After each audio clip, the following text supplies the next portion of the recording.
So ayun, magandang gabi po ng Thursday sa ating lahat. So ginabi na po tayo sa paggagawa ng brooding setup para sa ating bagong pisang mga serama. So first time ko pong gagamit nitong wood shaving o yung pusot. So ilalagay ko po yung ating mga sisiw saka yung kanilang mami.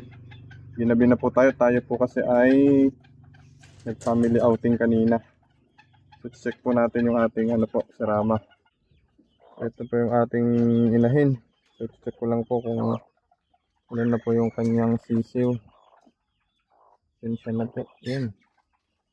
Halos napisa naman niya po ata yung 6 na sisiw. Ay na itlog pala. Yan po, ilalagay na po natin sila dun para masanay sila. Yung nililipat ko lang po muna ang ating mga bagong pisang sisiw.